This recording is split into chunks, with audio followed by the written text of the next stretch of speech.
Y antes de comenzar este episodio de Archipiélago Histórico, me gustaría invitarles a que participen del reencuentro Taíno Conference. La entrada será gratis. Esto es un evento importante que será del 6 al 11 de agosto en el Hipódromo Camarero en Canóvanas, Puerto Rico. ¿Por qué esto es un evento importante? Pues porque se estarán dando una serie de actividades y conferencias dedicadas a los lenguajes que se hablaron en Puerto Rico previo a la llegada de los colonizadores.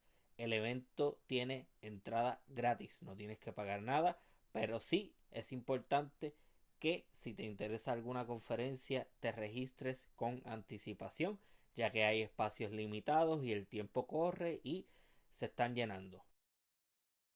Habrán exhibiciones, habrá comida, habrá conferencias, yo tendré una presentación, una participación y estaré próximamente dejándoles saber si estaré o no presencialmente allí. Pero nada, es importante que participen, es importante, es un evento histórico y para más información visiten www.tainoconference.org. Nuevamente www.tainoconference.org. Date la vuelta.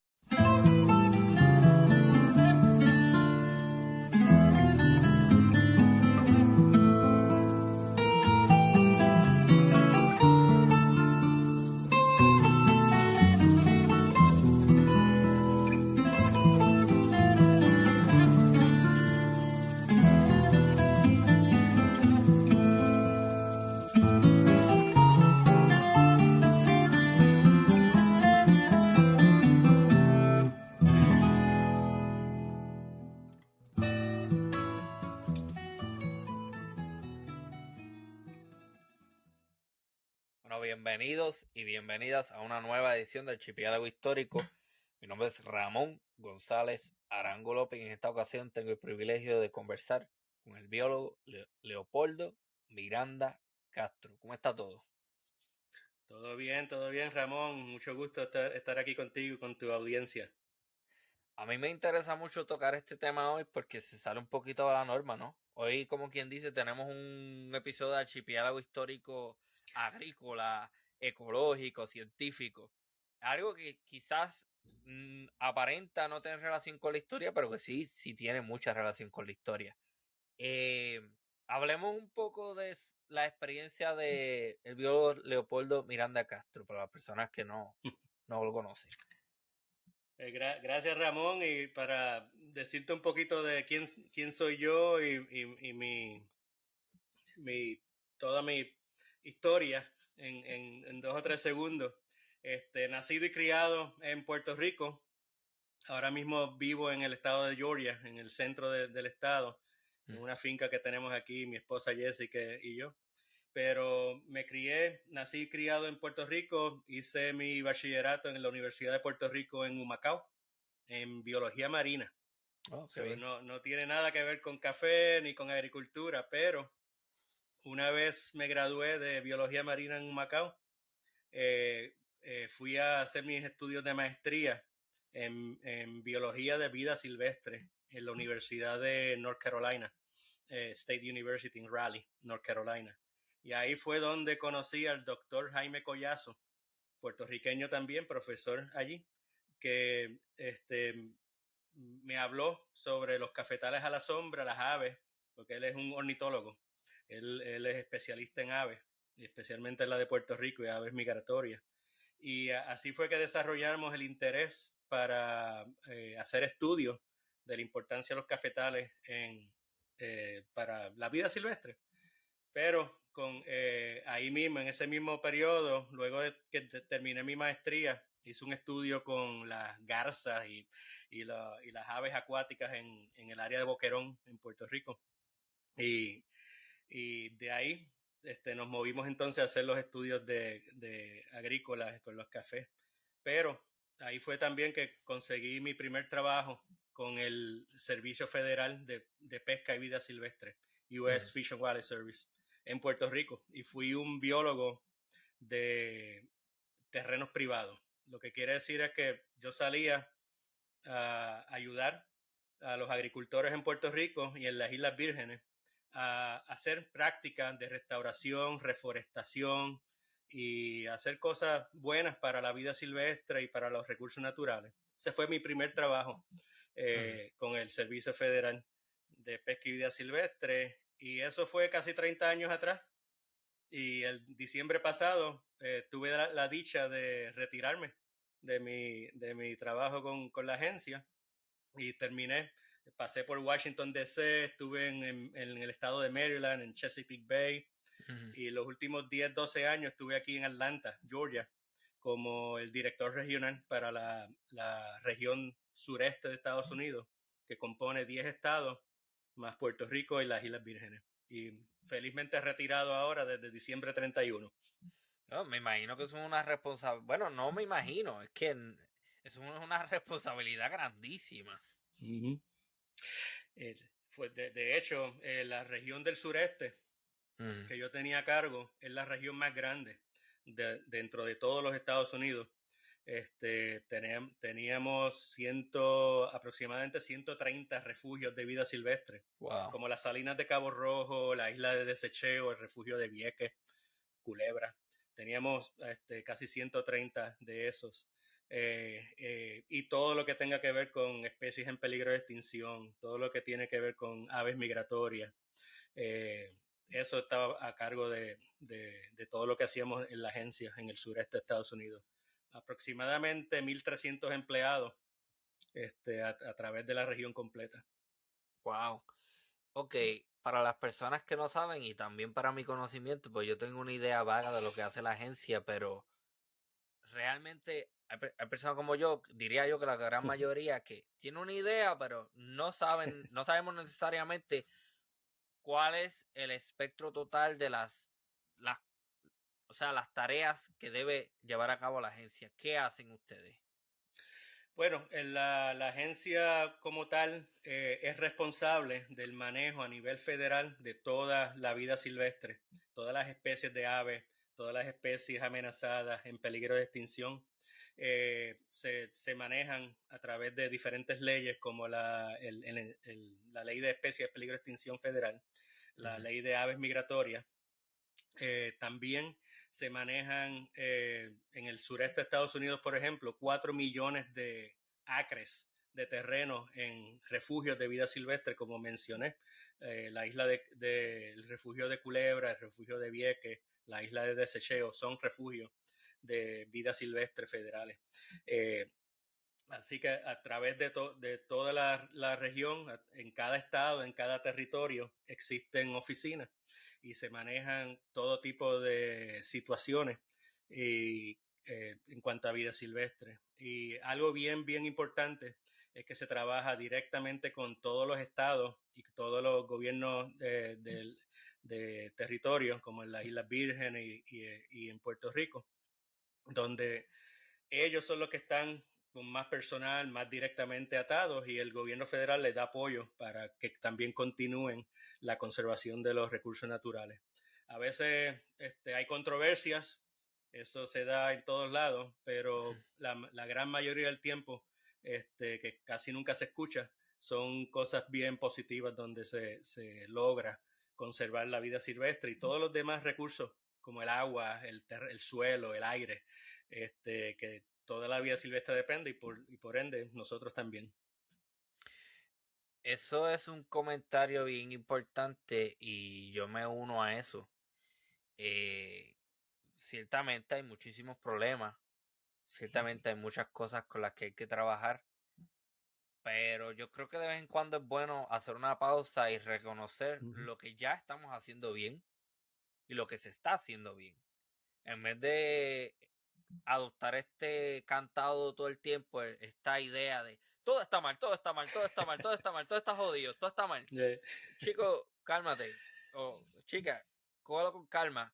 Hay problemas, pero es un pesimismo que bien, yo diría que virulento también, que se pega mucho. Pues, anyway, eso quería amplificar ese comentario que es bien importante. En Puerto Rico hay muchísima gente chévere, muchísimo experto, muchísimo profesional haciendo cosas increíbles y haciendo cosas buenísimas. Que hay problemas y que hay cosas que arreglar también es cierto. Sí. Pero hay que balancear las cosas y no caer en esta dinámica de todo está mal. Todo lo que se hace aquí está mal. Todos son unos, ¿cómo es esta palabra? Unos ineptos, que me imagino que he escuchado esa palabra un montón de veces. Oh, sí. No, y una de las cosas importantes que a través de toda mi carrera, yo siempre he puesto mucha energía, Sí. es en estudiar los ejemplos positivos y aprender de las cosas buenas que están pasando para replicarlas y seguir aumentándolas. Obviamente uno no puede ser muy, la palabra en inglés sería naif, ahora mismo no me viene la palabra en español, Ingenuo. pero ingenuo de que hay cosas que no están ocurriendo bien, que están mal. Eso, pero es bien importante, pero en mi opinión y a través de toda mi carrera, aprender de las cosas que salieron bien para poder replicarlas te ayuda a atacar los problemas que estamos Mm. enfrentando. Ok, vamos a la parte histórica, ¿no? Antes de entrar como tal a lo que sería el aspecto científico de la preservación y de la vuelta de la siembra del café a la sombra, que es un método. Uh-huh. Háblanos un poco, por favor, sobre la siembra del café en Puerto Rico. Uh-huh. Ramón, te voy a llevar un poquito más atrás de eso. Voy a comenzar como biólogo Ujú. y luego como agricultor. Ok, La matita del café, la plantita del sí. café es un arbusto, no es un árbol grande. Ustedes que hayan tenido la suerte de ver plantas de café, una cultivada y manejada, 10, 12 pies de alto, si la dejan bajo todos los sistemas naturales, yo las he visto como de 20 pies de alto en el bosque, pero la Wow. plantita viene de Etiopía, en el continente africano. De ahí es donde ella es nativa. Y ella crece como una plantita se llama sotobosque, que es la capa de vegetal que crece bajo los árboles más grandes. Ok. Si alguien va por ahí en el yunque, por ejemplo, van a poder ver los árboles gigantescos de tabonuco y ausugos y demás, y los robles, pero bajo esa capa hay otra capa de vegetación que son plantas más pequeñas, como a mitad de camino. El café es una de ellas y son nativos de Etiopía. Los, la cultura árabe fueron Ujú. los primeros que la cultivaron. La trajeron de Etiopía y la cultivaron en la zona que ahora es Arabia Saudita y toda esa zona. Tuvieron un monopolio por muchos, muchos siglos, hasta que se escaparon algunas semillas y esas vinieron a llegar a las Antillas Menores. Ahora no recuerdo la isla, creo que no estoy seguro si fue Antigua, pero fue una de las Antillas Menores a mediados de los 1700. Ok. Fue así que fue que llegaron las semillas acá a las Américas, Yo en las escuché, islas. yo escuché el dato que fue 1736-37 que hubo una persona, pero ese fue en el caso de Puerto Rico. Uh-huh. Y fue un francés, si no me equivoco. Sí, Ajá. vinieron a través de las colonias francesas, Ujú. mayormente las Antillas Menores, y ahí inmediatamente, en cuestión de 5 a 10 años, se expandió por todo el Caribe, incluyendo a Puerto Rico, por el comercio entre los franceses, los holandeses, los españoles. Fueron Mm. entonces los que desarrollaron la industria acá en el Caribe. Así que a mediados de los 1700 fue que el café llegó a la isla de Puerto Rico y obviamente la gente, cómo se cultiva el café en ese momento, es como la plantita nace naturalmente, bajo la sombra de árboles más grandes, porque ahí es donde esa plantita, ahí nació, ahí se evolucionó y así es que produce. Y le das hacia el frente a la historia para el mediado de los 1800 en Puerto Rico, cuando se hablaba de que el café de Puerto Rico era el mejor del mundo, se exportó café al Vaticano, esa industria era poderosa y ocupaba cientos de miles de cuerdas de terreno en la isla. Y para ese tiempo, todo el café, 100% de los cafetales en la isla, se cultivaban bajo la sombra de árboles nativos de la isla. Por ejemplo, se usaba mucho el capaprieto, la guava, el guamá, todo ese tipo de vegetación nativa, la moca. Excelente. Me estoy acordando uno de tus episodios de la toponimia con todos esos nombres. Pero así fue que se cultivó el café por siglos en la isla de Puerto Rico hasta mediados de los años 60, principios de los 70. Ok, tengo una pregunta. ¿A cuánto equivale un quintal? Un quintal son 100 libras. Ok, porque yo vi el dato en un reportaje, creo que fue de Noticentro, algo así, que había un agricultor hablando de café. Y él menciona que el punto más alto de exportación de café en Puerto Rico fue en la década de 1860, a mediados del siglo XIX, y que se exportaron alrededor de 600,000 quintales. Eso, obviamente no era el exportador más grande del mundo, porque habían otros países que eran más grandes, que tenían una producción más grande. Obviamente Puerto Rico produce dentro de lo que se puede, porque es un país relativamente pequeño, una nación pequeña. Pero quería traer ese dato porque es bien importante. Entonces, el dato del café, de la llegada del café a Puerto Rico en 1736, 1737, solo saco de un artículo que se publicó en el Adoquin Times. Eso lo menciono por si acaso alguien quiere ir a corroborarlo, porque a mí me gusta que las cosas estén claras. Pero decías que el café, para 1960 se empieza a sembrar de otra forma. Ajá. Correcto. Y si me permite, voy a dar, se me olvidó mencionar algo bien importante. Sí.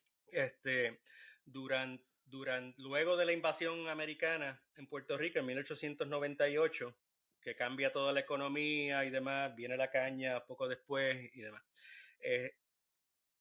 Hubo mucha deforestación en la isla. La isla de Puerto Rico fue casi totalmente desnudada de árboles, excepto las plantaciones de café bajo sombra, que se consideraban en las estadísticas como terrenos agrícolas, pero y por default le decían, eso está deforestado porque es terreno agrícola. No, todo para ese tiempo, y quizás no tenga el número exacto, pero eran sobre 200,000 cuerdas de terreno para ese tiempo en Puerto Rico en café bajo sombra. ¿Por qué traigo esta colación? En los años 30 fue el pico, en los 20 y en los 30, el pico de deforestación en Puerto Rico, donde prácticamente el único bosque que quedaba era un poco de vegetación en el yunque, en algunas áreas de la cordillera central, como Toro Negro, un poco en Maricao, pero el resto del bosque que existía era un agrobosque, el cafetal bajo sombra. Si por eso fue que muchas de las especies de aves, y me imagino que muchas otras especies de animales, no se extinguieron como se hubiese hecho una predicción, si hubiese tanto deforestación. No se extinguieron a causa del beneficio que tenían y el refugio que tenían en los cafetales bajo sombra. Así que quiero mantener ese puntito ahí porque luego lo vamos a discutir, la importancia. En el estudio que me envió, creo que los datos exactos son un 85-90% de deforestación. Correcto. Eso no es ni la mitad, eso es... Imaginarse eso, yo creo que yo no lo puedo ni imaginar. Pero quería también suplementar ese dato de la deforestación. Porque es cierto que después de la invasión norteamericana y la toma de posesión de los Estados Unidos sobre Puerto Rico, el monocultivo del azúcar empieza a tomar importancia y es a lo que más importancia se le da. Eso es cierto. Pero eso no es sinónimo de decir que la deforestación en Puerto Rico comienza con la llegada de los norteamericanos. No. Ni con la importancia o el protagonismo que toma la siembra de la caña de azúcar. Porque remito a los oyentes a un episodio que yo hice junto al historiador Francisco Moscoso. Él hace mención de unos estudios que se hicieron en donde se habla que la costa sur de Puerto Rico era bosque y que eso se taló completo para la madera. O sea que eso era algo que quería añadir porque debido a lo político y todo esto, es bien fácil que alguien escuche eso y diga, Sí, cógelo con calma. Cosas buenas, cosas correcto. malas, exacto. Me gusta aclarar todo. Sí, Ajá, pero recuerdo bien ese episodio y también se mencionó la madera para la construcción y la exacto. madera para el carbón. Porque Ajá. para ese tiempo la electricidad no estaba por todos lados, así que se dependía de eso. Pero es muy cierto, gracias por esa aclaración. Eso es muy importante. Sí, no, añadirlo. Pero sí, estaba hablando ahora de la importancia de ese cultivo para la biodiversidad.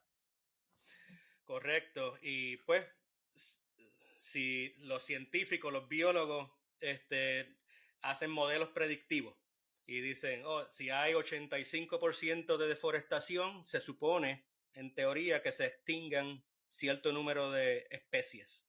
En nuestro caso, el estudio fue con aves. Los modelos predecían que se iban a extinguir prácticamente todas las aves de Puerto Rico, Wow.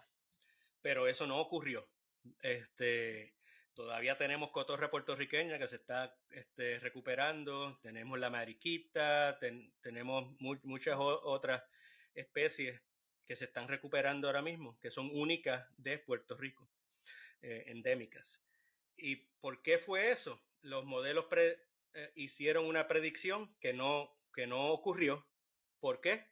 Porque no se tomó en cuenta los cafetales bajo sombra, que son prácticamente un bosque natural donde se cultiva café y muchos otros productos. Pero las aves no les importa, ellos no leen los libros tampoco.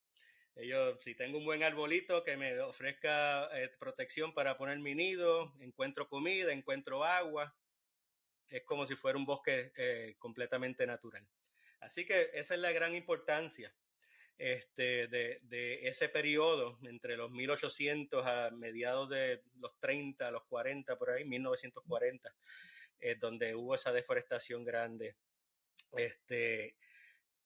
Pero algo cambió luego de la Segunda Guerra Mundial. Si Ujú. quieres, entramos a eso ahora. No, claro, no, ¿Sí? ajá.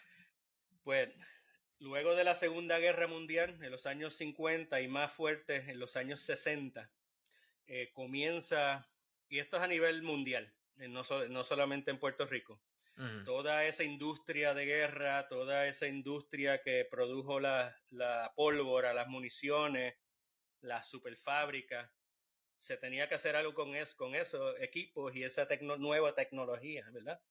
Y una de las tecnologías que se creó fue la tecnología de los fertilizantes y la química, y donde se usaron esas fábricas y esa infraestructura para crear fertilizantes químicos, crear muchos pesticidas que se pueden usar a nivel industrial en grandes escalas. Ujú. Eso afectó también a la industria del café y muchas otras industrias. Acá en Norteamérica, el maíz, las papas, todo esta tipo de producto agrícola que se depende tanto ahora, los granos. El café también fue afectado. No solamente eso, sino que para poder hacer manejo industrial Sí. de plantaciones de café, los árboles naturales que estaban proveyendo protección y sombra y el hábitat para todas esas aves y protección para las plantas de café, había que cortarlos y crear lo que se llama un monocultivo.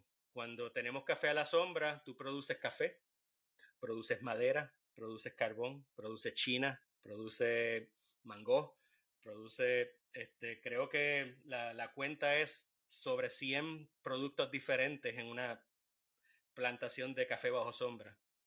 Cuando tumbas todo y solamente siembras café, Es Ujú. un monocultivo, una sola cosa que se produce en ese pedazo de terreno, versus un policultivo que donde produces muchas cosas en el mismo pedazo de terreno.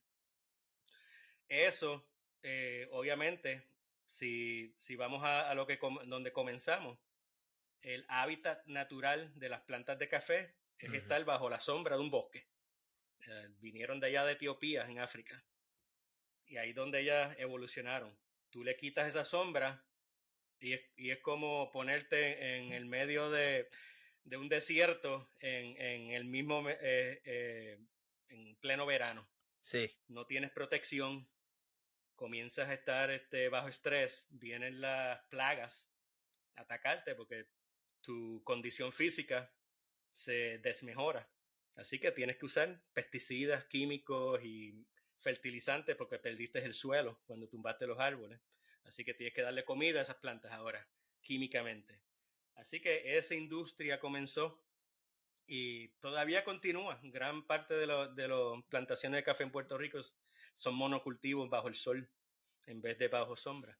Pero eso fue a causa de lo que se conoce como la Revolución Verde, que no tiene nada que ver con conservación de recursos naturales. Es Ujú. Revolución Verde para ese tiempo se le llamó porque estaba fomentando la producción agrícola y para ese tiempo todo lo que fuese agrícola era verde. No es la misma connotación que tenemos ahora de lo que es verde o no. Sí. Es por eso es que se llama la Revolución Verde. Y eso continúa. Pero en las últimas varias décadas se han hecho los estudios como el que compartí contigo de las aves en Puerto Rico, donde se trae, hey, vamos a ver lo que ocurría antes, porque era tan sustentable, cómo se producía el mejor café del mundo, Sí. y a la misma vez protegimos toda la vida silvestre. Y eso es donde estamos ahora. Ok, exactamente. Entonces, lo que vi en el artículo es que, como menciona, un 85-90% de los bosques en Puerto Rico fueron deforestados. Después de eso, en la década de los 60, se empieza a sembrar de otra forma. Todavía no me queda muy claro exactamente qué es lo que produce que se haga de esa forma, Uh -huh. que se saque del bosque, cuáles son las condiciones específicas que hacen que los agricultores digan, ok, perfecto, vamos a sacarlas de aquí y las vamos a poner en líneas bajo el sol, olvídate del bosque. Dos cosas. Una es que aumenta la producción de granos de café por unidad de área. Ok. Por una cuerda de terreno, tú produces más granos de café en un sistema de monocultivo bajo sol que en un sistema de policultivo bajo la sombra. Eso es un Mm. dato que no es indiscutible. Se produce mucho más. Esa es una de las razones. Pero no fueron los agricultores los que decidieron hacer eso. Fueron las agencias de gobierno, tanto federal y estatal en Puerto Rico, donde se promovía, y esa era la cultura para los años 60 y 70, Ujú. la producción más alta por unidad de área versus algo más sustentable. Esa era la norma. Y sigue siendo, en términos generales. Eh, Esos fueron los dos razones. Una, aumenta la producción, sí, sin discusión. Y la otra fueron los sistemas de incentivos, los seguros agrícolas se proveyeron por parte del gobierno federal y gobierno estatal. Ok. Pero la pregunta es, ¿a cuenta de qué vas a tener mayor producción? Uh -huh. Entonces, es eso, es el capitalismo agresivo y es esta idea de más es mejor. Y no siempre es así. Correcto. Y una de las cosas que yo he observado en los 1800, a principios de los 1900, cuando el café de Puerto Rico era reconocido a nivel mundial Sí. como el mejor café del mundo, cultivado bajo sombra, se cambió ese modelo de cultivo a uno de producción en masa, en vez de producción de calidad. Puerto Rico jamás y nunca va a poder competir con Brasil, con Vietnam, en términos de producción a volumen, Sí. ¿no? Podemos competir a nivel de calidad. Y eso fue lo que se perdió por muchas, muchas décadas, que ahora por lo menos está resurgiendo ese tipo de mercadeo y producción para la calidad en vez de la cantidad. Ok, yo recientemente participé en un evento del Latinx Community Center for Empowerment en Lowell, Massachusetts. Ellos hicieron un evento que se llamó Compartamos un café.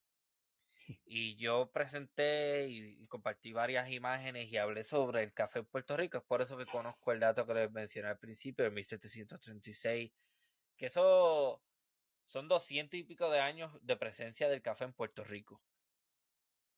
En algún momento de la actividad hay un señor al final en el público que empieza a hablar de la relación de la calidad que tiene la buena calidad del café con la altura.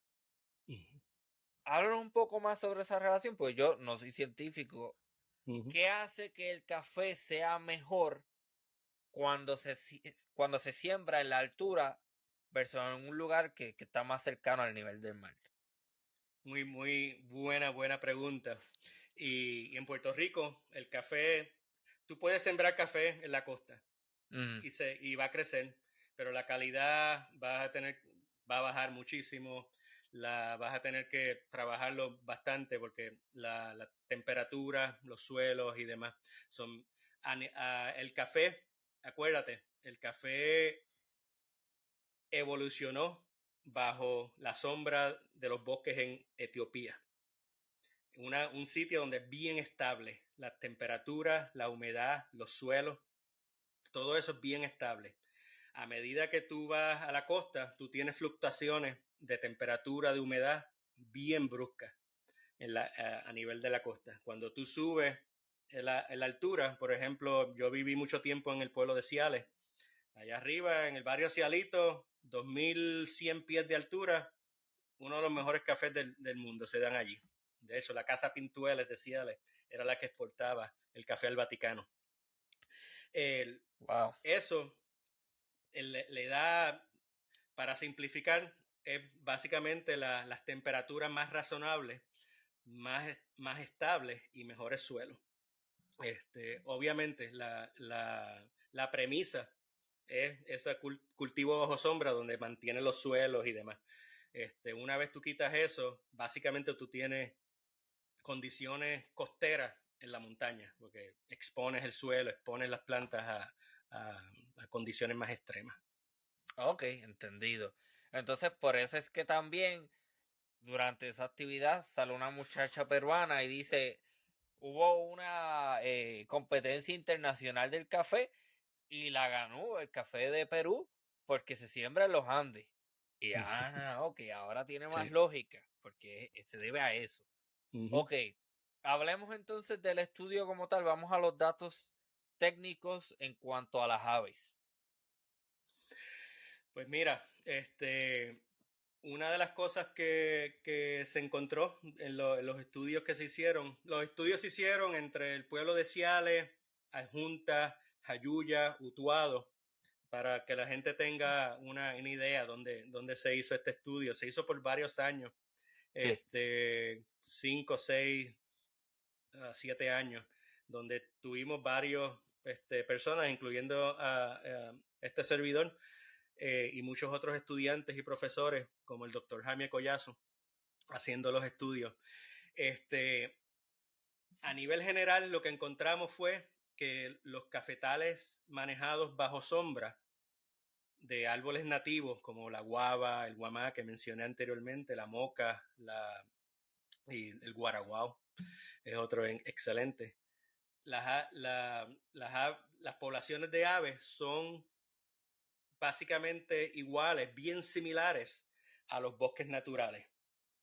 De hecho, se encontró mayor diversidad de aves en los cafetales bajo sombra que en bosques bien maduros como esos de bosque de Tabonuco en el Yunque o en los Tres Picachos.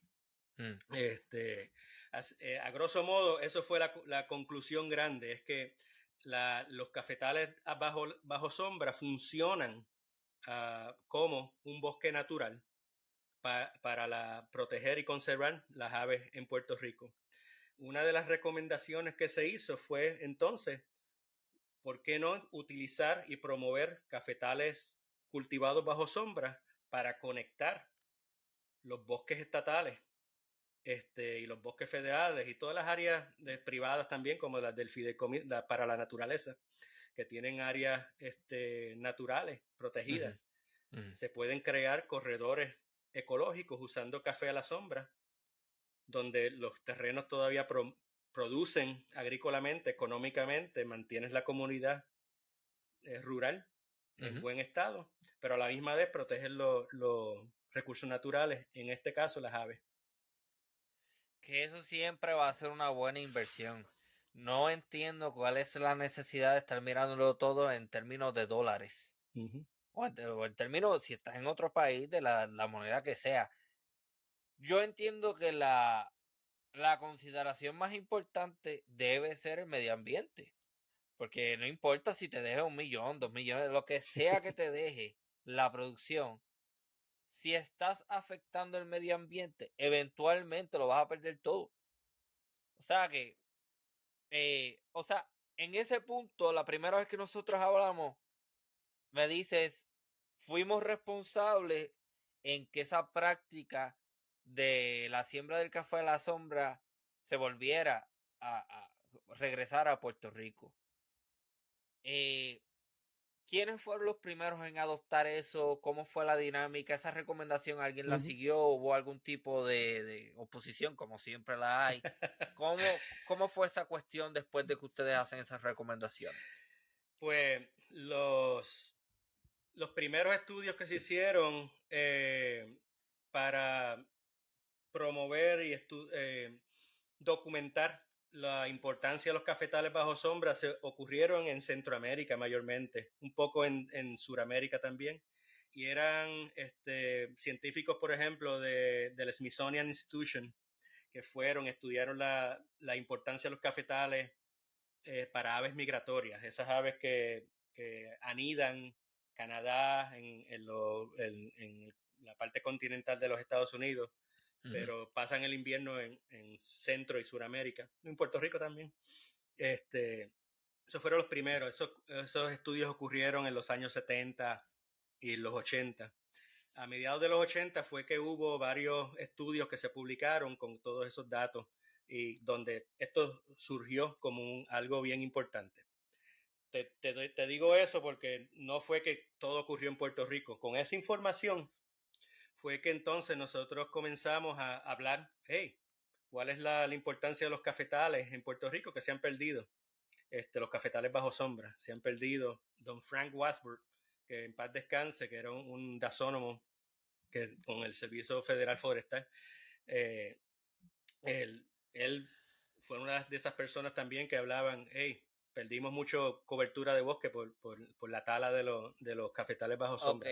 pero dasónomo, para las personas que no saben qué es un dasónomo. Dasónomo es una persona que estudia la dinámica de los árboles y los bosques para producción, bien producción de madera, Ajá, pero ese concepto se ha expandido a la estudio de la ecología de los bosques y cómo funcionan los bosques, la dinámica de los bosques. ok.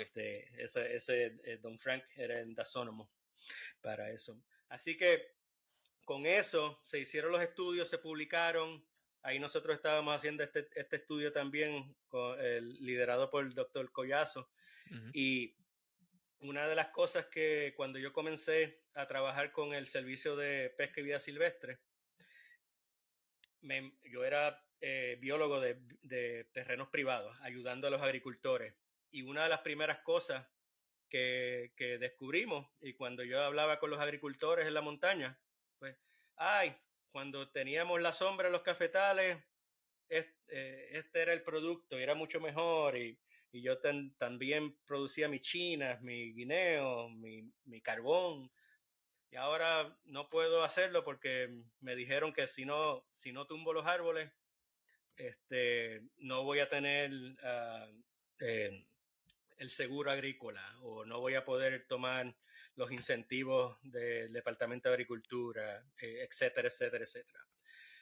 así que ahí comenzamos a hablar dentro de las agencias, tanto a nivel federal como el Departamento de Recursos Naturales en Puerto Rico, el Servicio de Suelo, ahora se llama Servicio de Conservación de Recursos Naturales, eso es de Agricultura Federal, NRCS. Comenzamos a hablar para hacer un programa piloto para restaurar la sombra en algunos cafetales, a ver si funciona. Esa era toda la idea, muchacho. La primera vez que yo propuse eso, la parte de los biólogos y de la gente de conservación, rápido, sí, vamos a hacerlo. La parte que yo no pude, yo no predije, era la parte agrícola de a las agencias, la parte de la burocracia de la agencia de agrícola. Fue una oposición total. No, esto ya, eso se trabajó, eso es de los tiempos de atrás, tenemos que estar en tiempos modernos y olvídate. Muchas excusas hasta que conocí a una persona la persona que más sabe de café en Puerto Rico, Miguel Monroy. Yo creo que él es profesor en el RUM, ¿verdad? En el RUM, creo que se retiró recientemente, hace tiempo que no nos contactamos, pero él es especialista en café y la persona por mucho que sabe más de café en Puerto Rico. Él daba un curso de caficultura. Correcto.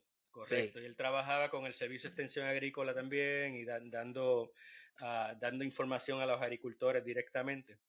Pues Miguel, él fue uno de esos agrónomos que comenzó a hablar, antes de que yo me envolviera en esto, él ya estaba hablando un poco del café a la sombra con especies exóticas, no nativas, especies que no son de Puerto Rico. Okay. Chévere. Pero, ¿Cómo cuáles? Hay una que se llama matarratón, que se usa para hacer verjas y demás. Oreja de mono es otro que por la Junta, la gente que va por la carretera 10 de Ponce a Junta, cuando uno llega a la loma, a la parte más alta de la carretera, hay unos árboles gigantescos, esos se llaman orejas de mono. Son bien lindos, pero no son nativos de Puerto Rico, creo que ellos vienen del continente africano también. Así que, pero él y yo hablamos y que, conseguimos a un agricultor de Las Marías, que en paz descanse, doctor Ferdinand Rivera Villalba. Tenía su finca en Las Marías y él quería restaurar Café a la Sombra porque escuchó algunas de los estudios y las hojas informativas que nosotros dábamos y tenía 6 cuerditas de terreno para restaurar en café bajo sombra. Sí. Así que Miguel y yo decidimos, vamos a hacer 3 cuerdas con la forma que Miguel decía con estas especies exóticas y 3 cuerditas la forma que Mr. Miranda Castro decía con la sombra nativa de los guamás y los guaraguaos y demás. Lo sembramos. Eso fue como en el 1996. Si mal no recuerdo. Yo tenía 1 o 2 años. Para que tú veas, mira, la barbita blanca mía ya te dice mucho.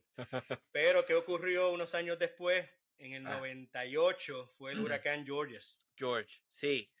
Y pasó, dio bien fuerte en Las Marías, ya los arbolitos ya tenían como 2 o 3 añitos. Sí. Y la parte de sombra, las 3 cuerditas de sombra con especies exóticas se destruyó por completo. La parte que tenía los árboles nativos sobrevivió y el agricultor pudo cosechar café ese año de esas 3 cuerditas. Wow. Eso fue para mí una de las cosas más importantes que ocurrió fue demostrar que sí funciona. Y hace sentido porque todas esas especies nativas están acostumbradas, ellas nacieron y evolucionaron y se crearon con huracanes todo el tiempo. Y así que ellos mismos saben cómo protegerse, protegen en este caso el café.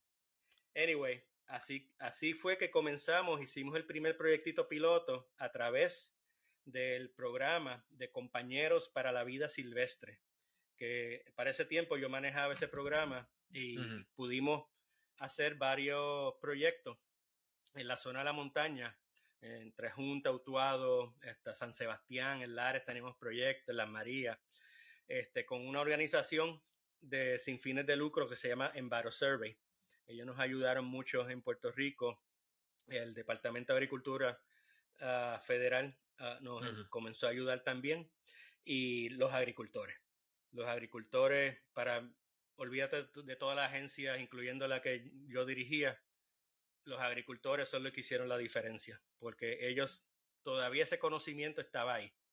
Había que solamente darle un incentivo para que eso flotara nuevamente y se comenzaron a restaurar muchas de las fincas de café que sembrando árboles nativos. Me gustaría hacer un paréntesis, sí, un paréntesis.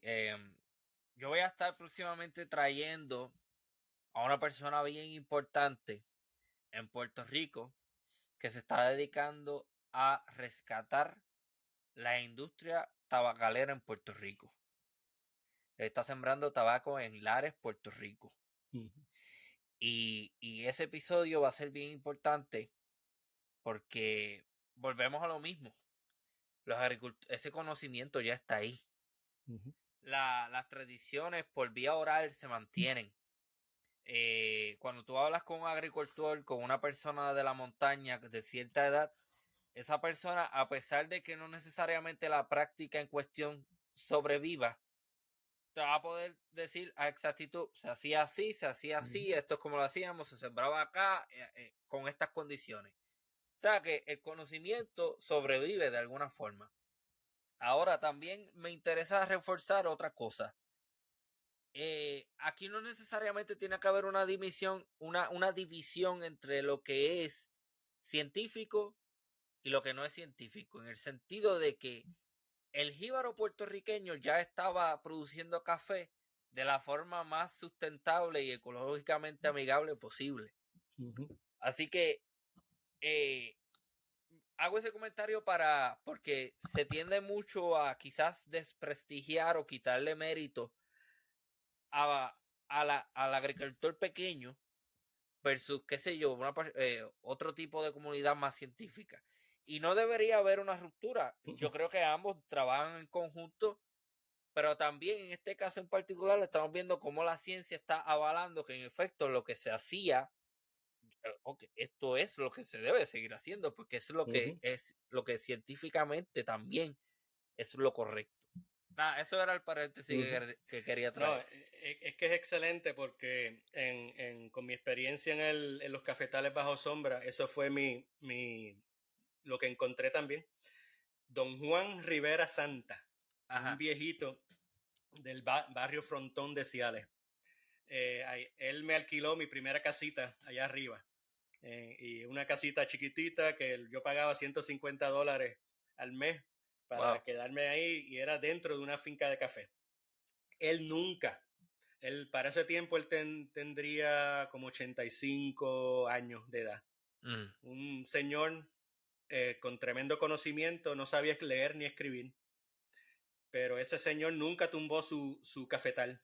Él dijo, no, yo no quiero los incentivos del gobierno porque esto es lo que yo conozco, yo sé cómo hacerlo y esto es lo que me da la comida para mi familia.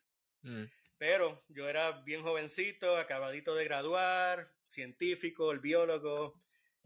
Una vez él me llevó a caminar por la finca de café y yo le preguntaba por qué él sembraba este árbol, por qué sembraba el otro. Y me acuerdo como ahora, empezamos a hablar sobre el árbol de la moca. Y él tenía muchas mocas en proporción a otros. Y yo le pregunté, don Juan, ¿por qué usted tiene tantas mocas en esta parte de la finca de café? Y él me dice, ¡ay, Leito! Me decía Leito. Sí, ya yo sé más o menos cómo hablaba, más o menos en base a la invitación. Es bien familiar. Pues me dice, ¿tú sabes por qué? Porque dos razones principales. Una me mencionó, que lo mencioné anteriormente, lo de huracanes. La moca sobrevive a los huracanes, porque tiene una raíz increíblemente profunda y demás. Pero ese señor me explicó, yo como científico, lo que conocemos científicamente como el ciclo de carbono. Él me lo explicó en sus propias palabras, de la A a la Z. Mira, me dice, Leito, ese árbol tiene la raíz bien profunda. Y yo, ¿cómo él sabe eso? O sea, él no fue con una pala y sacó eso, pero él sabía eso. Ese árbol recoge la comida desde bien profundo en el suelo, la sube, la pone en sus hojas y antes de la cuaresma, esas hojas caen y el árbol se desnuda y esas hojas se pudren y le dan comida a mis árboles de café. ¡Wow! Ajá, Eso sí. es lo que se llama el conocimiento ecológico tradicional, que no son en publicaciones científicas, pero por experiencia está ahí. Y lo último que me dijo fue, cuando el árbol de la moca pierde la hoja, es en la cuaresma, más o menos ahora. Sí. Y ahí es donde el café está, más o menos de febrero es que ya comienza a perder la hoja. El café comienza a florecer y ahí es donde necesita sol, más sol. Y pues la moca no tenía las hojas, le daba más sol cuando el café necesitaba un poquito más sol. Y luego se establecía la plantación y todo. Ese señor tenía ese conocimiento ecológico tradicional clarito, clarito, clarito. Sí, es que es un balance, la naturaleza tiene que funcionar con un balance y hay que ser bien estratégico. También he escuchado de estrategias en vez de utilizar pesticidas, como yo introduzco determinada especie en el predio, porque si yo tengo esta especie depreda a esta, que a su vez, si no la controlo, hace que determinada plaga me fastidie lo que sea que yo estoy sembrando. Qué sé yo, ranas o ese tipo de cosas, que se come un tipo de gusano bien específico, que si el gusano llega a la hoja de lo que tú estás sembrando, hay una plaga, se jodió todo. Sí. O sea que es, todo este conocimiento yo no diría que es antagónico, es complementario. Y se basa en la observación. Cuando la gente depende de la tierra para sobrevivir, o están ahí, no en una oficina con aire acondicionado, tú puedes ver los cambios, tú puedes leer el ecosistema. En este caso, un agroecosistema, donde tú tienes a la naturaleza trabajando para ti, en vez de tú estar trabajando en contra de la naturaleza. Y todas las especies, tú no ves plagas en los bosques, tú ves plagas en las plantaciones que son monocultivos. ¿Por qué? Porque no están saludables, le falta el suelo, le falta esa interacción bajo el suelo. Ahora el campo de estudios de suelo en cuanto a la vida silvestre, las bacterias, sí, los hongos, los gusanitos y demás bajo el suelo, y los beneficios que eso tiene es increíble. Y ahora mismo la rama de la ciencia que estudia el carbono se está dando cuenta que este tipo de agrosistema funciona también para acumular carbono, y las implicaciones de eso al cambio climático son increíbles. Yo tuve una experiencia breve de tomar varias clases de agricultura en la universidad, porque en algún punto dado me dio esta idea de estudiar horticultura, un bachillerato en horticultura. Tomé INPE, que es Industria Pecuaria, con este profesor bien popular, Siberio, apellido Siberio. A lo mejor lo has escuchado de él. Tomé una clase bien interesante, fitopatología tropical, con laboratorio. Y estaba bien interesante, pero yo nunca he hecho esa observación que me parece bien fascinante, es verdad. Yo nunca he visto plantas enfermas en masa en bosque. Pero cuando cuando vas al predio, cuando vas a la siembra, ahí es donde salen. Entonces, hay que hacer una relación ahí que usted mismo lo mencionó al principio. Cuando siembras la planta del café al sol, precisamente como no está acostumbrada y no es lo natural que esté al sol, le da estrés. Entonces es como es como el cuerpo humano. Cuando el cuerpo humano tiene estrés y sus defensas bajan. Entonces ahí es donde es vulnerable a esas cosas y entonces eso te obliga a ti como agricultor a meterle químicos al predio y eso es malo también, un problema. Pero hay algo bien importante que quiero traer a colación que yo no planifiqué, pero que en base al comentario que me hizo sobre este señor de 85 años en Ciales, me viene a la mente. Mi abuela me habla, me ha hablado de algo que en Puerto Rico se llama las cabañuelas, que es esta idea de que en base a los primeros, de observar el tiempo y el clima en los primeros meses del año, algo así. ¿Sabe algo sobre eso? Lo he escuchado, pero no soy experto en eso. Creo que son los primeros 12 días del año, depende cómo eso vaya. Eso se traduce a los 12 meses del año. Pero Eso está bien interesante. no soy experto en eso, pero sí lo he escuchado. Las cabañuelas, a mí me gustaría averiguar más sobre eso. Ujú, Y esto del almanaque que se compra también al principio de cada año, que es un librito ujú. anaranjado. Ese libro, ¿qué es lo que dice? Porque yo realmente nunca lo he mirado. Ay, yo me acuerdo mis abuelos que lo compraban todo el tiempo, el almanaque mundial, que te Ujú. decía las mareas, te decía las fases de la luna y que si el año iba a ser bien seco, cosas así, pero nunca lo he seguido. O sea que posiblemente está conectado a eso de las cabañuelas que menciona mi abuela, Ujú, porque ajá, te da como que una predicción climatológica del año. Interesante. correcto. Ahora mismo, ¿cómo ves el estatus de la siembra del café a la sombra en Puerto Rico? Eh, es complicado, especialmente luego de los huracanes Irma y María. La industria del café se ha caído en la isla y está resurgiendo poco a poco, no al nivel que debería estar, pero una de las cosas que yo he observado es que sí, hay gente que está trayendo, continúan trayendo el café bajo sombra, que es mucho más sustentable y produce mayor calidad, pero muchos de los incentivos que están llegando, pues, tanto dinero entrando ahora mismo, que es establecer las plantaciones a nivel tradicional bajo sol, tradicional entre comillas. Exacto. Que es Este, triste que eso sea lo es triste, tradicional ahora correcto. Y desgraciadamente ahora en Puerto Rico se importa café. de Brasil. Cuando de Brasil, la República Dominicana y muchos otros sitios, de eso, Puerto Rico era un exportador de café. No solamente se consumía, se producía lo que se consumía, sino que se exportaba en gran cantidad. Ahora somos importadores de café, que eso ha traído plagas a la isla, porque ahora se trae café de otros sitios, entran esas plagas y demás. Este, pero con eso, con ese contexto, yo creo que ahora mismo estamos en una posición donde con los incentivos correctos podríamos rescatar esa industria de café sustentable a través de incentivos de gobierno, incentivos de mercado.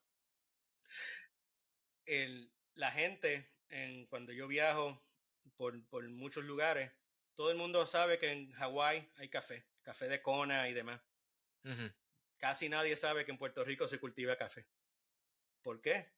Ellos tienen un mercadeo tan increíble que ese tipo de café se conoce en todo el mundo. Y no es barato. O sea, Ujú. es un café de Kona son $20, $30 la libra. Wow. Pero la calidad es grandísima. Y de nuevo, volviendo a lo que hablamos al principio, Puerto Rico jamás y nunca, no hay territorio para competir a nivel de volumen, Claro. pero sí tenemos las condiciones climáticas, tenemos los suelos y tenemos la gente que sabe cómo hacer esto para producir el mejor café del mundo nuevamente. Y ese café es bajo sombra. Ok. Am, Yo no sé si sería muy optimista en el sentido, porque esta es la observación que yo hago y me corrige si estoy en lo Ujú. correcto. Pero en base a la información que estoy recibiendo ahora mismo y en lo poquito que conozco y que estoy conociendo, a mí me da la impresión que lo que está pasando después del huracán María se pierde todo eso. Entonces yo creo que la motivación principal va a ser retomar la producción a gran escala porque no tenemos nada. Y eso a su vez lo que va a hacer es promocionar que sigamos sembrando al sol porque eso da más café. Entonces, yo creo que eso es lo que está Ujú. pasando. No hay que ser muy inteligente para llegar a Ah, esa conclusión. Pero, ¿estoy en lo ujú. correcto o no? Sí, 100%. Porque es el modelo que se conoce ahora mismo, las últimas dos y tres generaciones. Ese es el modelo, así que es lo más fácil para implementar. Una de las cosas que yo veo que es una oportunidad, quizás estoy medio loco aquí, pero Ajá. trabajando en los últimos 10 12 años en muchos sistemas de bosques y agroforestales aquí en Estados Unidos, Sí. es los mercados, traer otro incentivo a nivel de mercado, que son los mercados de carbono, donde se venden y se transfieren créditos de carbono. Obviamente hay que cuantificarlo, hay que establecer la metodología, pero el café bajo sombra, siendo un sistema agroforestal, Ujú, secuestra mucho carbono. Secuestra quiere decir que la planta agarra el carbono del aire y del ujú. suelo y lo convierte en su propia madera, en su propio tejido. Eso es lo que es secuestrar. Si tienes un canto de madera en tu casa, esta silla donde yo estoy sentado, esto está hecho de carbono por las plantas. Interesante. Y eso se cuantifica cuánto hay en una cuerda de terreno y eso hay mercados donde, especialmente en Europa, donde tú puedes vender esos créditos de carbono. No sé si eso tiene viabilidad en Puerto Rico, pero sí, basado en la experiencia, sí entiendo que un sistema agroforestales como el café bajo sombra pudiese ser potencialmente un buen incentivo para promover ese tipo de siembra. Yo diría también que otro incentivo podría ser que sembrar bajo el café en sombra, si lo utilizas con los árboles correctos, esos árboles a su vez, en caso de que haya un huracán, te van a proteger esos arbustos. Oh, sí. Porque son los que van a recibir el mayor impacto de la oleada, del viento, lo que sea. Uh -huh. O sea, que yo creo que eso también podría ser un punto de Sí, esto es por lo cual tú debes hacer esto. Te conviene también, porque si viene otro María, quizás nuestra correcto. industria cafetalera va a sufrir menos. Y el gobierno, tanto federal y estatal, tendrían que invertir menos dinero en los seguros agrícolas y demás. Se ahorra dinero a largo plazo, que esos fondos vienen de todos nosotros por parte de los impuestos.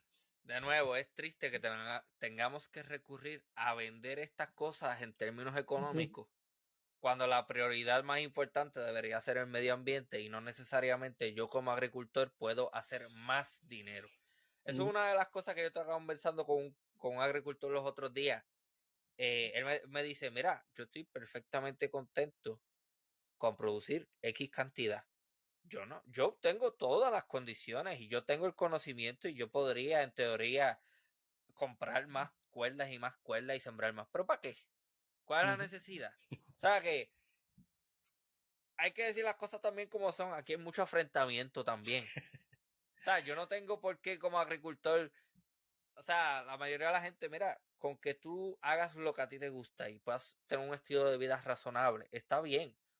O sea, no creo que la aspiración necesariamente deba ser yo ser el gran hacendado o tener la mansión. Pero eso ya es otro tipo de conversación. Pero es este afrentamiento que yo creo que también le hace mucho daño al ambiente. Este, ¿Hay algún tipo de movimiento? Y con esto cerramos. ¿Hay algún movimiento a alguien cabildeando porque este se convierta en el método de siembra de café protagónico, por así decirlo?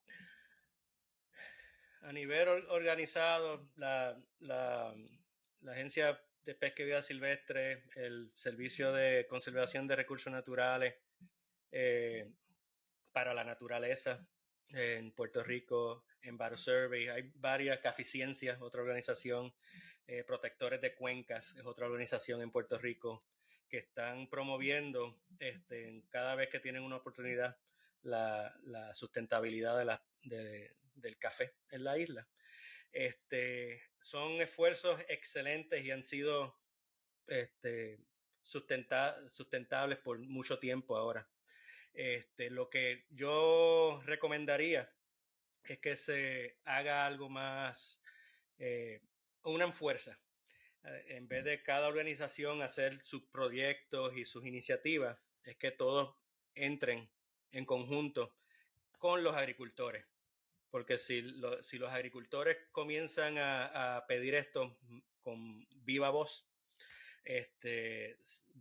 yo creo que entonces va a poder afectar la política pública y los incentivos y los mercados para darse a conocer este producto que a largo plazo va a ser mucho más sustentable, y tú caminar por una finca de café bajo sombra versus caminar por una de sol, la diferencia es del cielo a la tierra.